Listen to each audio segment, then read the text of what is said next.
Saudara-saudariku yang dikasihi dan mengasihi Tuhan Yesus, pada hari ini Senin 19 Desember 2022, hari biasa khusus Advent. Menu sabda kita hari ini dari Injil Suci menurut Lukas bab 1 ayat 5 sampai 25. Mari kita siapkan hati kita untuk mendengarkan sabdanya.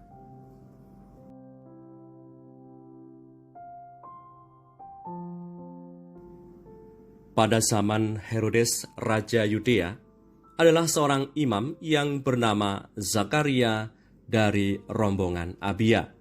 Istrinya juga berasal dari keturunan Harun, namanya Elisabet. Keduanya adalah benar di hadapan Allah dan hidup menurut segala perintah dan ketetapan Tuhan dengan tidak bercacat. Tetapi mereka tidak mempunyai anak, sebab Elisabet mandul dan keduanya telah lanjut umurnya. Pada suatu kali, waktu tiba giliran rombongannya, Zakaria melakukan tugas keimaman di hadapan Tuhan. Sebab ketika diundi, sebagaimana lazimnya untuk menentukan imam yang bertugas, dialah yang ditunjuk untuk masuk ke dalam bait suci dan membakar ukupan di situ.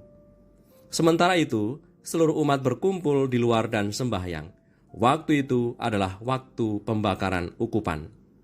Maka tampaklah kepada Zakaria seorang malaikat Tuhan berdiri di sebelah kanan mezbah pembakaran ukupan. Melihat hal itu, ia terkejut dan menjadi takut.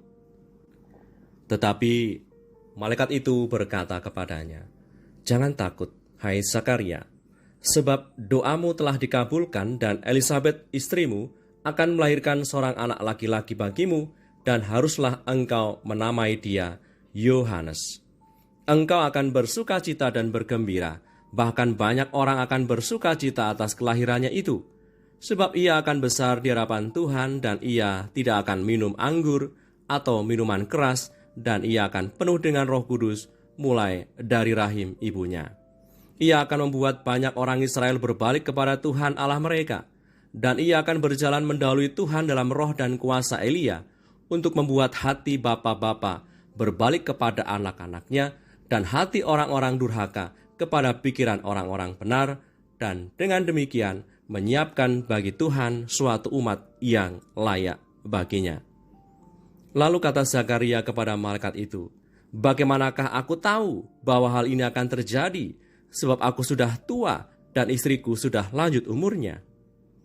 Jawab malaikat itu kepadanya, "Akulah Gabriel yang melayani Allah, dan aku telah diutus untuk berbicara dengan engkau dan untuk menyampaikan kabar baik ini kepadamu.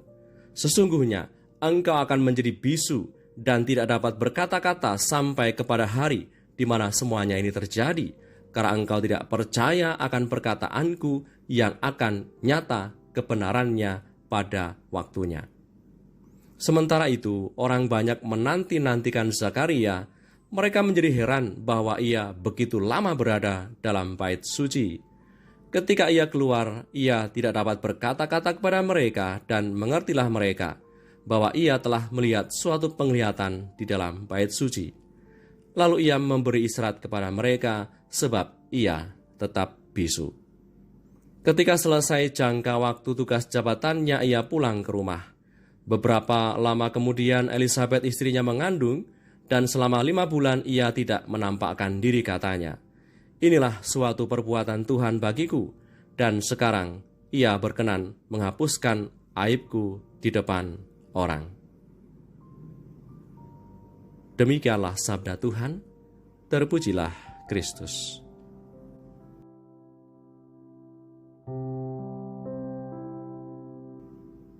Saudara-saudariku yang terberkati, Zakaria, ayah Yohanes Pembaptis, adalah seorang imam bait Allah. Ia adalah salah satu dari 1.800 imam yang melayani bait Allah di Yerusalem.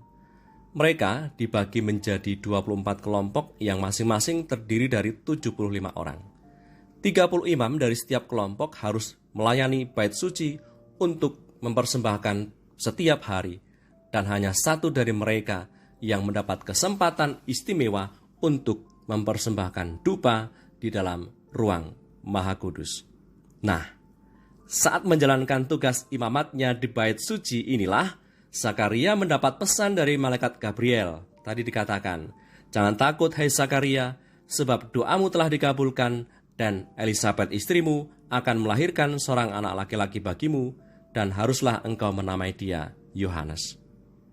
Saudari-saudaraku yang terberkati, baik Zakaria dan Elisabet adalah sama-sama hidup benar di hadapan Allah dan hidup menurut segala perintah dan ketetapan Tuhan dengan tidak bercacat. Kedatipun mereka belum mendapatkan keturunan, sikap mereka kepada Allah tidaklah pernah berubah. Kita bisa meniru sikap Zakaria yang tetap optimis menjalankan tugas imamatnya, kedatipun ia sendiri bergulat dengan hidupnya, di mana ia belum punya anak hingga masa tuanya. Saudari-saudaraku yang terberkati, di saat kita optimis, ini menjadi semacam nyala lilin yang walaupun kecil, namun tetap mampu bertahan hidup di tengah gelapnya keadaan sekitar.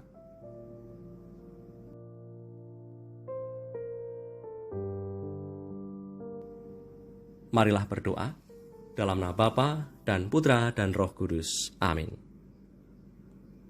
Suatu tunas akan keluar dari tunggul Isai, dan taruk yang akan tumbuh dari pangkalnya akan berbuah. O pangkal Isai, yang berdiri sebagai tanda bagi orang-orang yang diharapannya, seluruh raja tidak dapat membuka mulut mereka, yang kepadanya seluruh bangsa harus berdoa, "Datang dan bebaskanlah kami, janganlah menunda lagi." Kemuliaan kepada Bapa, Putra dan Roh Kudus, seperti pada permulaan, sekarang, selalu, dan sepanjang segala abad. Amin. Berkatalah Yang Maha Kuasa turun atas kita semua, Bapa dan Putra dan Roh Kudus. Amin.